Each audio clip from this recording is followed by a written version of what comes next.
Was Charlie Kirk's assassination a false flag operation designed to create a right-wing martyr? Today, because of this heinous act, Charlie's voice has become bigger and grander than ever before. Did Trump or his allies find a shooter to kill Kirk in order to distract from the Epstein files, or Palestine, or maybe simply as the justification for an authoritarian crackdown against the left? Dangerous. This is a war. This is a war. This is a war. This is the war. I'm recording this just 24 hours after Kirk was murdered in front of a crowd of university students in Utah.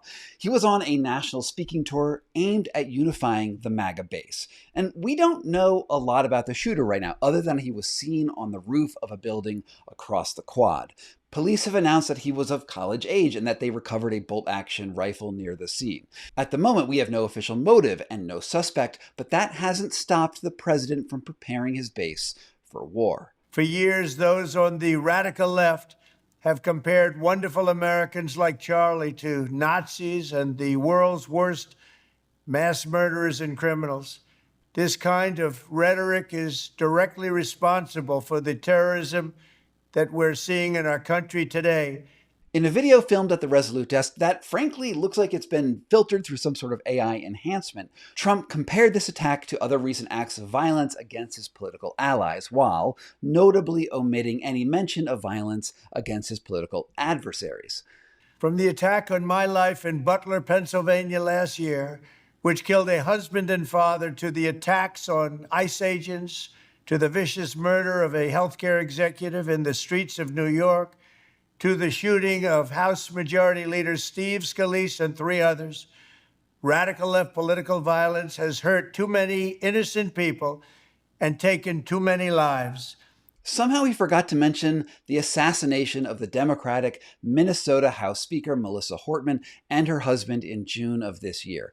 Nor did he mention the concurrent school shooting in Evergreen, Colorado, about 20 miles away from where I live, that left 3 students in critical condition at the same time that Charlie Kirk was shot. What worries me most about this situation is that the outcome is all but predetermined. Since the beginning of his term as president, Trump has assumed ever more dictatorial powers. He's sent in the National Guard battalions into liberal cities. He's thrown millions into detention camps and even started using lethal drone strikes on alleged drug traffickers, literally assassinating people without any due process whatsoever. This is a radical expansion of presidential authority, the literal ability to kill people without any trial. And in a way, this is the event that the right has been waiting for, an excuse to further cement this executive power in the presidency so he can directly attack his political enemies. Alex Jones summarized the right's delusional characterization of the left just a few minutes after Kirk was shot. Because when you're in this clown on the left saying kill everybody, they're shooting up Catholic churches and stabbing white girls and because they're white and all the rest of it. This is dangerous. This is a war. This is a war. I need to reiterate that I have no special knowledge of the shooter, his motives, or how he planned the attack, but it seems to me that there are 2 likely scenarios. The first is that Trump's gut reaction is at least somewhat correct. A lone gunman, perhaps a college student, wanted to take matters into his own hands and killed Kirk to make a political statement. Kirk was a proponent of gun rights and even said in the past that we need to accept a certain number of school shootings to protect our freedoms. So it makes a certain sort of darkly ironic sense to target him. After all, the timing of the shot couldn't have made the point any stronger. These were Kirk's last words. Do you know how many mass shooters there have been in America over the last 10 years? Counting or not counting gang violence? Great. This hypothesis is parsimonious. It's relatively easy to acquire a bolt-action rifle and the training it would require to hit a target from that distance. It wouldn't surprise me in the least if this did turn out to be the case. After all, in a video that I did a few weeks ago, I analyzed the footage available and the evidence around the assassination attempt against Trump last summer to weigh in on whether it could have been a false flag operation. I concluded that the most obvious explanation, that Thomas Matthew Crooks was indeed the shooter, was probably correct. Lots of people have motive to shoot Trump. It's not surprising that someone tried.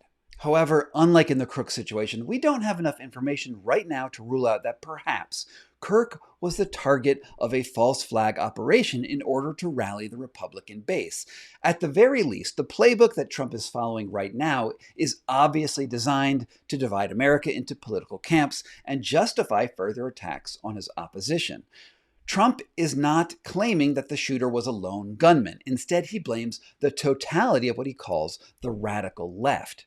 He could just be capitalizing on an opportunity that landed in his lap, or he could have planned the whole thing in order to give him a desperately needed boost to his popularity when his popularity is flagging. Trump has already used every legal maneuver he can muster to declare national emergency after national emergency to extend his powers.